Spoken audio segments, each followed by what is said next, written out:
अस्सलाम वालेकुम स्टूडेंट्स, कैसे हैं आप सब लोग।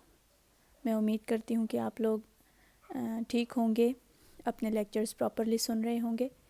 Dear students, mid term exams are so close to be held, so you have to pay more attention to your lectures, to your physical classes or your online classes।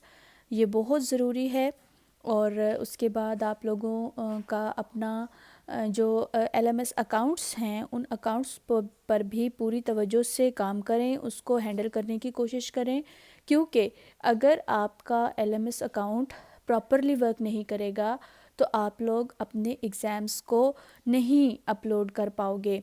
और अगर exams upload नहीं होंगे तो इसका मतलब क्या होगा कि आप लोग एलिजिबल ही नहीं हो डिग्री को पाने के।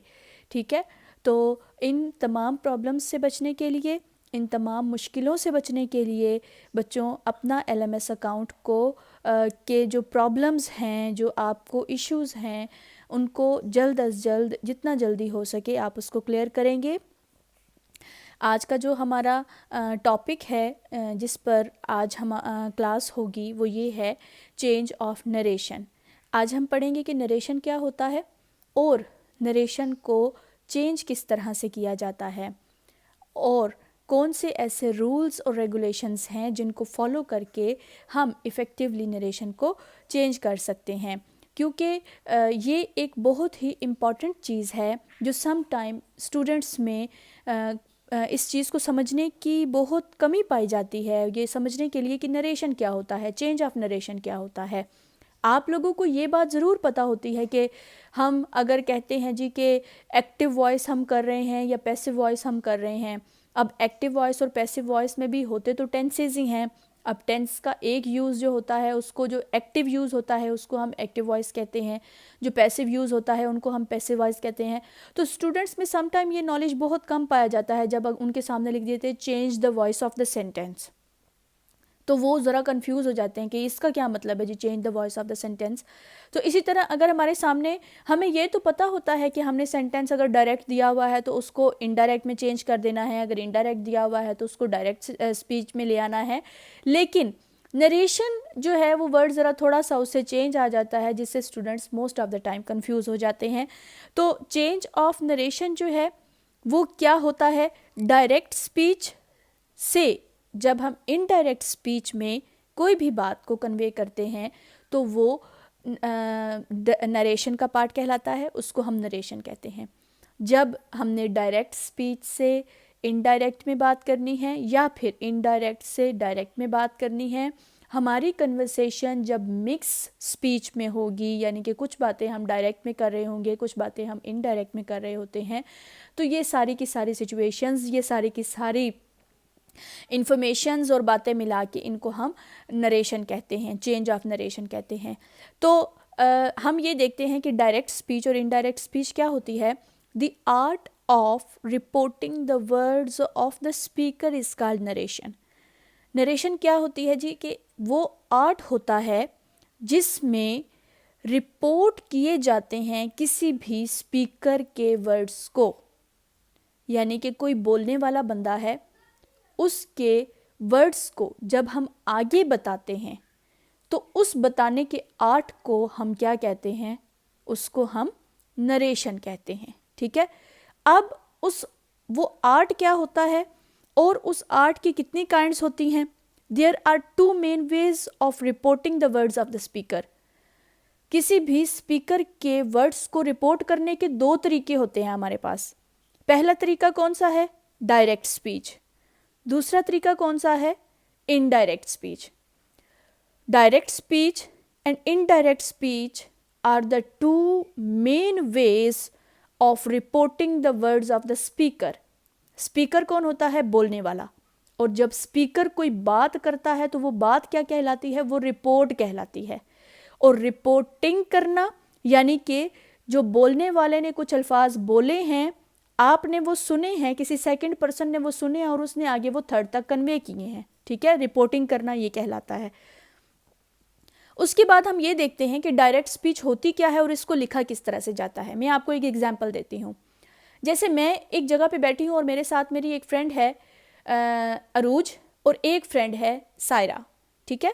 हम 3 फ्रेंड्स मिल के बैठी हैं। मैंने अरूज से कहा है कि अरूज आई एम बिज़ी, ठीक है।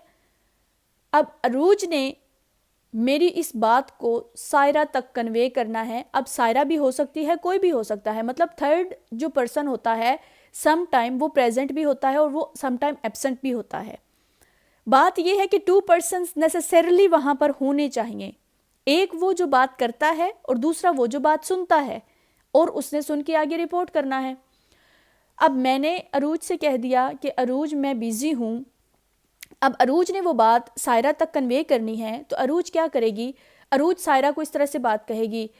सायरा का नाम लेगी या नहीं लेगी वो भी अरूज पे डिपेंड करता है।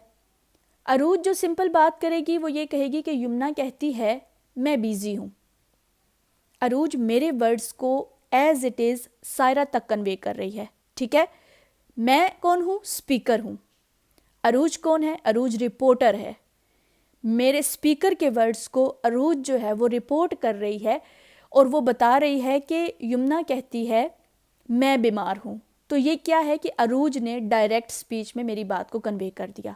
जैसे वर्ड्स के साथ मैंने बात की, बिल्कुल एग्जैक्ट उन्हीं वर्ड्स के साथ, उनमें कोई भी चेंजिंग लाए बगैर अरूज ने मेरे वर्ड्स को, मेरी बात को, मेरी कन्वर्सेशन को same as it is Saira तक कन्वे कर दिया।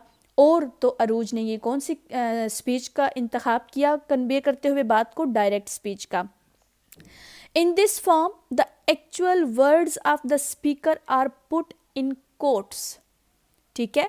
कोट्स, ये पहनने वाले कोट की बात नहीं हो रही, क्यू से शुरू होने वाला कोट है। कोट से मुराद कोटेशन मार्क्स, ठीक है, आपको सामने नज़र आ रहे होंगे। इन्वर्टेड कॉमास जिसको हम कहते हैं वो कोटेशन मार्क्स भी होते हैं। कोटेशन मार्क्स में हमने स्पीकर की बात को लिखना है। जो किसी भी स्पीकर ने वर्ड्स बोले होते हैं उनको एग्जैक्ट जब हम रिपोर्ट करते हैं तो उसकी स्पीच को हमने इन्वर्टेड कॉमास में लिखना होता है। अगेन मैं वही मिसाल दूंगी कि मैंने जो वर्ड्स बोले थे, अरूज मेरे वर्ड्स को इन्वर्टेड कॉमास में लिखेगी। जो मेरी स्पीच थी उसको अरूज इन्वर्टेड कॉमास में लिख के सायरा तक पहुंचाएगी। लेकिन जब वो, मतलब फॉर एग्जांपल स्पीक भी हम सम टाइम करते हैं, ज़रूरी नहीं होता कि हम लिखते ही हैं। नरेशन जो है वो सिर्फ लिखने के लिए यूज़ होती है, ऐसी बात कभी भी नहीं होती। जो हम लिख रहे होते हैं हम साइमल्टेनियसली एलिजिबल होते हैं उसको बोलने के भी। तो बोलने के दौरान हम बिल्कुल ऐसा नहीं कहेंगे कि Yamuna says comma inverted comma and I am ill and inverted comma close, ठीक है। इस तरह से हम बिल्कुल भी नहीं लिखेंगे। हम सिंपली जो है वो ये बात लिखेंगे कि बोलेंगे कि उस बोलने के दौरान हम इन्वर्टेड कॉमास और फुल स्टॉप को हटा देते होते हैं। उस टाइम हम ज़्यादातर इन चीज़ों का पंक्चुएशन मार्क्स का इस्तेमाल नहीं करते। तो डायरेक्ट स्पीच को जब भी आपने लिखना है, डायरेक्ट स्पीच को आपने इन्वर्टेड कॉमास में लिखना है स्पीकर के वर्ड्स को। एक बात याद रखिएगा, स्पीकर के वर्ड्स को जो रिपोर्ट करेगा वो रिपोर्ट को आपने जो है वो इन्वर्टेड कॉमास में लिखना है। कैसे लिखना है जी, जैसे for example Ali says I am busy.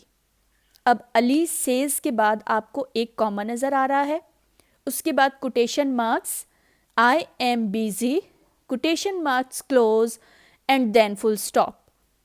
एक सेंटेंस में ऑलमोस्ट 4 पंक्चुएशन मार्क्स यूज़ हो चुके हुए हैं। अगर यही इंट्रोगेटिव सेंटेंस होता तो फुल स्टॉप की जगह पे हम क्वेश्चन मार्क डाल लेते, ठीक है। अगर इम्पेरेटिव सेंटेंस होता तो हम एक्सक्लेमेशन मार्क डाल लेते या कोई भी इस तरह का मार्क जो सेंटेंस की रिक्वायरमेंट होता है। तो full stop is not necessary, it will be according to the demand of the sentence. जबकि इन्वर्टेड कॉमास मस्ट होंगे। इन्वर्टेड कॉमा जो रिपोर्टेड होगी, जो स्पीच रिपोर्ट की जा रही होगी उसके लिए इन्वर्टेड कॉमास मस्ट होंगे। जो लास्ट पर मार्क आएगा वो हम according to the demand of the sentence बोलेंगे। अब यहाँ पर हमारे पास एक सेंटेंस आया है, Ali says I am busy in the above example of the speaker.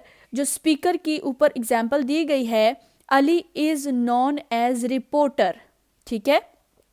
Ali कौन है? रिपोर्टर है। जैसे मैंने आपको अरूज की एग्जाम्पल दी, तो अरूज कौन है? अरूज रिपोर्टर है। ठीक है, अली जो है वो रिपोर्टर है, और अली ने जो वर्ब यूज किया है, इस वर्ब को हम कहेंगे रिपोर्टिंग वर्ब। ठीक है, इस वर्ब को हम क्या कहेंगे? Reporting verb. अब ये अली सेज, ये जो पूरी एक स्पीच बनी है, इस स्पीच को हम कहेंगे रिपोर्टिंग स्पीच। समझ आ गई आपको? पूरा देखिए, ये सेंटेंस जो है ये 2 स्पीचेस पे कंसिस्ट कर रहा है। इस सेंटेंस में 2 स्पीचेस आ रही हैं। पहली स्पीच है अली सेज, दूसरी स्पीच है आई एम बिजी। अली सेज जो है वो रिपोर्टिंग स्पीच है। अली सेज रिपोर्टिंग स्पीच है। इसमें यूज होने वाला वर्ब रिपोर्टिंग वर्ब है। मेरी इस बात को बड़े ध्यान से लिख लें आप लोग, पेपर पॉइंट ऑफ व्यू से मोस्ट इंपॉर्टेंट सेशन है ये। अली सेज रिपोर्टिंग स्पीच है, इसमें यूज होने वाला वर्ब रिपोर्टिंग वर्ब है, और इसमें यूज होने वाला नाउन प्रोनाउन जो है वो रिपोर्टर है। 3 चीजों को मस्ट आपने लिखना है। अगर आपसे ये क्वेश्चन किया जाता है कि differentiate the reporting speech and the reported speech, अब रिपोर्टेड स्पीच कौन सी है? आई am busy. I am busy is a reported speech, और इसमें यूज होने वाला वर्ब रिपोर्टेड वर्ब है। ठीक है, और रिपोर्टेड स्पीच हमेशा इन्वर्टेड कॉमास में लिखी जाती है। 3 आइडेंटिफिकेशंस मस्ट होनी चाहिए। अगर ये क्वेश्चन किया जाता है कि डिफरेंस बताएं या एक्सप्लेन करें कि रिपोर्टिंग स्पीच और रिपोर्टेड स्पीच क्या होती है, या इनमें डिफरेंस क्या होता है, या नरेशन के मेन पार्ट्स क्या हैं, यही तो नरेशन के मेन पार्ट्स हैं। और अगर ये क्वेश्चन आ जाता है, आपने क्या लिखना है? सिंपली एक तरफ लिखना है रिपोर्टेड स्पीच, ठीक है, एक तरफ आपने लिख लेना है रिपोर्टिंग स्पीच। अब रिपोर्टिंग स्पीच में आप क्या लिखेंगे? जैसे ये एग्जाम्पल दी है, सेम एज इट इज आपने ना पेज पे एक एग्जाम्पल लिख लेनी है। अली सेज लिख लो, हुमा सेज लिख लो, आई से लिख लो, मतलब आई के साथ अब एस और एस का इजाफा तो हम नहीं कर सकते, आई से लिख लो। तो बात यह है कि इसी तरह का एक सेंटेंस लिखें, इजी सा, सिंपल सा, कोई इतना ज़्यादा डिफ़िकल्ट सेंटेंस लिखने की ज़रूरत नहीं है। जब हमें गहराई में जाने की ज़रूरत ही नहीं है तो हम क्यों इतना डीप जाकर अपने आप को उलझाएं। चीज़ों को जितना सरफेस लेवल पर हो सके उतना हैंडल करके आप अपने क्वेश्चन की डिमांड को पूरा करें। अली सेज, ठीक है, और आई एम बिजी, ये पूरा सेंटेंस आपने लिख लिया। एक तरफ आपने रिपोर्टेड स्पीच लिख ली, एक तरफ आपने रिपोर्टिंग स्पीच लिख ली। अब रिपोर्टेड स्पीच में आप क्या लिखेंगे? रिपोर्टिंग को पहले लिखिएगा। रिपोर्टिंग में आप लिख लेंगे अली सेज। रिपोर्टिंग में आप लिख लेंगे अली सेज, ठीक है। इसमें फिर आप लिख लेंगे जी कि रिपोर्टिंग स्पीच में यूज होने वाला जो वर्ब है उसको हम रिपोर्टिंग वर्ब कहते हैं। रिपोर्टिंग स्पीच में यूज होने वाला नाउन प्रोनाउन रिपोर्टर होता है, और इस पूरी स्पीच को जो इन्वर्टेड कॉमास से पहले आती है, जो कोटेशन मार्क से पहले आती है, उसको हम रिपोर्टिंग स्पीच कहते हैं। सेकंड हमारे पास ऑप्शन आ जाएगा जी रिपोर्टेड स्पीच का, कि रिपोर्टेड स्पीच क्या होती है। रिपोर्टेड स्पीच, आगे आपने लिख लेना है आई एम बिजी। इस स्पीच को हम रिपोर्टेड स्पीच कहते हैं। इस स्पीच में यूज होने वाले वर्ब को हम रिपोर्टेड वर्ब कहते हैं, ठीक है। और रिपोर्टेड स्पीच जो है वो हमेशा इन्वर्टेड कॉमास में आती है। ये 3 चीज़ें मेन होती हैं डिफरेंस जो कि रिपोर्टिंग और रिपोर्टेड का और डायरेक्ट को इनडायरेक्ट से चेंज बनाता है, ठीक है जी। नेक्स्ट हमारे पास आ जाता है इनडायरेक्ट स्पीच। ये जो जितना हमने सारा मामला पढ़ा ये था डायरेक्ट स्पीच का। इनडायरेक्ट स्पीच क्या हो जाती है जी कि इन this form the actual words of the speaker transformed and said or written in the simple manner। जो स्पीकर है उसके वर्ड्स को ट्रांसफॉर्म कर दिया जाता है और उनको सिंपल मैनर्स में लिखा जाता है। जैसे प्रीवियस एग्जाम्पल हमारे सामने थी, आप लोग देख सकते हैं, Ali says I am busy, ठीक है। इसको जब हम ट्रांसफॉर्म करेंगे, इसको जब हम ट्रांसफॉर्म करेंगे तो ट्रांसफॉर्म करते हुए जो हमने 4 रूल्स देखने हैं, इसको ट्रांसफॉर्म करने के 4 रूल्स होते हैं। सिंपल सा सेंटेंस है, इसको हमने इन्वर्टेड कॉमास को हटा के दैट लगा देना है, कंजक्शन लगा देना है, जो रिक्वायरमेंट होगी वो कंजक्शन आपने लगा देना है वहाँ पे। इस सेंटेंस की रिक्वायरमेंट क्या है, दैट है कंजक्शन, तो हम यहाँ पर दैट लगा देंगे। अली सेज दैट, आई जो है वो फर्स्ट पर्सन प्रोनाउन है, तो उसको हम थर्ड पर्सन प्रोनाउन के साथ चेंज कर देंगे। थर्ड पर्सन प्रोनाउन क्या होगा, ही, शी, इट जो होता है वो थर्ड पर्सन सब्जेक्टिव प्रोनाउन होता है। तो आई को हम ही के साथ चेंज कर देंगे। अगर आप आई को एज इट इज अली के साथ भी चेंज कर देंगे तो कोई मसला नहीं होगा। अली सेज, या आप इस तरह से कह सकते हैं कि अली इज बिजी, या फिर आप इस तरह से कह सकते हैं कि he is busy. Ali says that he is busy, simple सी बात है। इस तरह से इसको आपने इनडायरेक्ट स्पीच में चेंज कर दिया। अब जो मैंने आपको अपनी अरूज और सायरा की एग्जाम्पल दी थी वो मैंने डायरेक्ट के हिसाब से दी थी कि मैंने अरूज को जो है वो कुछ वर्ड बोले कि अरूज, मैंने अरूज से कहा मैं बीमार हूँ। अरूज ने मेरे वर्ड्स को without transformation, without change, as it is Saira तक पहुँचा दिया, तो वो डायरेक्ट स्पीच थी। ठीक है। अगर अरूज मेरे वर्ड्स को ट्रांसफॉर्म करती है, जैसे डायरेक्ट में अरूज ने क्या कहा, यमुना कहती है मैं बीमार हूँ।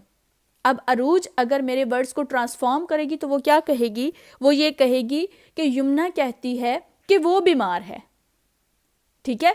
अब पहले सेंटेंस में मेरे वर्ड्स को एज इट इज़ यानी कि मैं कह के प्रेजेंट किया गया, जबकि दूसरी फॉर्म में जो मेरे वर्ड्स हैं उसको अरूज ने अपने तौर पर ट्रांसफॉर्म किया और मैं की जगह पे वो लगा दिया, यानी कि प्रोनाउन को चेंज कर दिया है। इन्वर्टेड कॉमर्स को हटा के उसने दैट लगाया। Yamuna says that she is busy या शी इज इल, जो भी है। क्लियर है जी। डायरेक्ट स्पीच इन्वर्टेड कॉमर्स के साथ और indirect speech without inverted commas, जो सिंपल मैनर में बात लिखी जाती है या कही जाती है, उसको हम इनडायरेक्ट स्पीच कहते हैं। यहाँ पर नेक्स्ट आपको अगेन बता रही हूँ कि रिपोर्टिंग स्पीच और रिपोर्टेड स्पीच क्या होती है। इसको आप लोग खुद अब जज करें कि जो first part of the sentence है सिंपल इजर्टिव सिंपल सेंटेंसेस में, जो first part of the sentence होता है प्रेजेंट में जो हो जाए तो उसको हमने रिपोर्टिंग स्पीच कहना है, और जो second part of the sentence होता है जो इन्वर्टेड कॉमास में लिखा जाता है उसको हम रिपोर्टेड स्पीच कहेंगे। अब हमारे पास एक एग्जाम्पल आ जाती है इनडायरेक्ट स्पीच की, कि जब हमने डायरेक्ट स्पीच को इनडायरेक्ट स्पीच में चेंज करना होता है तो वो कौन से 4 बेसिक रूल्स होते हैं जिन्हें चेंज करने की या जिन्हें कन्वर्ट करने की ज़रूरत होती है। There are 4 basic rules that have to be changed while converting a direct speech to an indirect speech. 4 basic rules हैं। अब ये 4 बेसिक रूल्स बच्चों सिंपल इजर्टिव सेंटेंसेस को चेंज करने के जो 4 बेसिक रूल्स हैं वो क्या हैं। To change the reporting verb according to the reported speech. मैंने आपको इतना ज़ोर क्यों दिया ये बताने के लिए कि रिपोर्टिंग स्पीच क्या है, रिपोर्टेड स्पीच क्या है, रिपोर्टिंग वर्ब कौन सा है, रिपोर्टेड वर्ब कौन सा है, या रिपोर्टिंग पर्सन क्या कहलाता है और रिपोर्टेड स्पीच को किस तरह से लिखा जाता है। क्योंकि नेक्स्ट इजर्टिव सेंटेंसेस में जब हमारे पास, अभी तो हमारे पास रिपोर्टिंग स्पीच प्रेजेंट में आ रही है, ठीक है, रिपोर्टिंग स्पीच जो है वो प्रेजेंट में आ रही है, तो नेक्स्ट हमारा जो सेंटेंस होगा उसमें हमने कोई चेंज नहीं करना सिवाय दैट के या प्रोनाउन के। जब हमारे पास रिपोर्टिंग स्पीच प्रेजेंट में आती है तो रिपोर्टेड स्पीच के वर्ब पे या रिपोर्टेड स्पीच के जो प्रोनाउन के अलावा हमने उसमें कोई चेंजिंग नहीं करनी होती। लेकिन जब हमारे पास रिपोर्टिंग स्पीच पास्ट में आ जाती है तो तब आगे से सारी खिचड़ी मच जाती है। वो खिचड़ी को समझने के लिए ये बहुत ज़रूरी है कि आपको ये चीज़ फिंगर टिप्स पे हो, यानी कि अगर मैं कहूँ रिपोर्टिंग स्पीच का वर्ब तो आपके जहन में एक इमेज बन जाए, अच्छा वो सेज वाला, जिसको हम सेज कहते हैं या सेड कहते हैं। रिपोर्टेड स्पीच का वर्ब, अच्छा अगर इन्वर्टेड कॉमास में जो वर्ब आ रहा है वो वाला रिपोर्टेड वर्ब है। तो ये चीज़ें समझने के लिए, क्योंकि मैं आपको बार बार एक एग्जांपल से ये नहीं बता सकती कि इस यहाँ पे सेज को हमने इस तरह से चेंज करना है, फलां को हमें इस तरह से चेंज करना है। मैंने जो आपको समझाने के लिए कहना है, मैंने कहना है कि रिपोर्टिंग स्पीच को हम इस तरह से चेंज करेंगे, रिपोर्टिंग वर्ब को हम इस तरह से चेंज करेंगे। रिपोर्टेड स्पीच में ये टेंस फलां टेंस में चेंज हो जाएगा और रिपोर्टेड वर्ब जो है वो फलां वर्ब से फर्स्ट में आ जाएगा या सेकेंड में आ जाएगा। ठीक है, तो ये चीज़ें समझने के लिए आपको reporting speech, reporting verb, reported speech, reported verb का पता होना बहुत ज़्यादा ज़रूरी है। तो यहाँ पर सिंपल सी वो बात कर रहा है कि to change the reporting verb according to the reported speech, यानी कि रिपोर्टिंग वर्ब जो है वो रिपोर्टेड स्पीच के अकॉर्डिंगली चेंज हो जाएगा। सेकंड वो क्या कहता है कि इन्वर्टेड कॉमास को रिमूव करके आपने कंजंक्शन यूज़ करना है, जैसे कि हमने किया है, हमने इन्वर्टेड कॉमास को हटा के दैट लगा दिया है। To change the pronoun of the reported speech accordingly, pronoun को हमने चेंज किया, जैसे Ali says I am ill को हमने आई को जो है वो ही के साथ चेंज कर दिया कि जो फर्स्ट पर्सन प्रोनाउन था उसको थर्ड पर्सन प्रोनाउन के साथ चेंज कर दिया।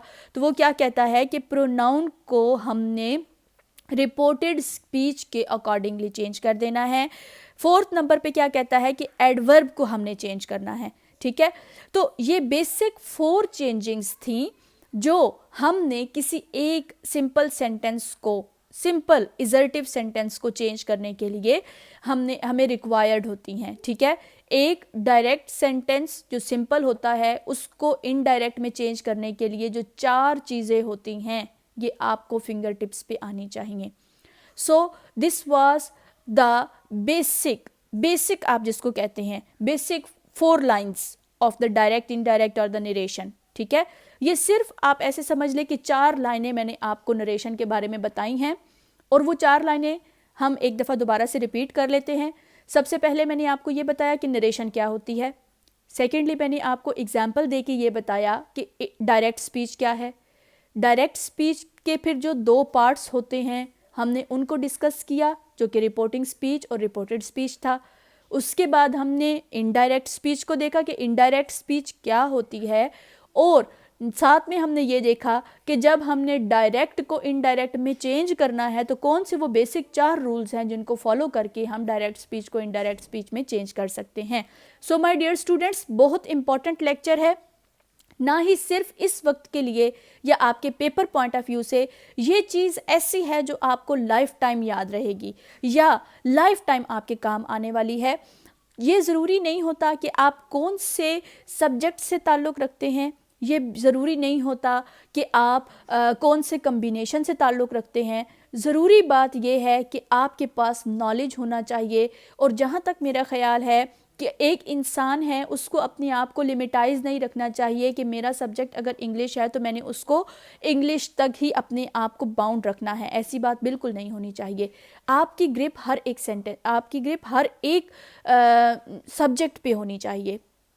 ठीक है, तो मैं उम्मीद करती हूँ कि आज का मेरा ये लेक्चर आपको काफ़ी सारी जो एम्बिग्विटीज़ हैं उनको ख़त्म करेगा और आपको क्लियर करेगा काफ़ी सारी ऐसी बातें जो शायद आपको इससे पहले नहीं पता होंगी। तो थैंक यू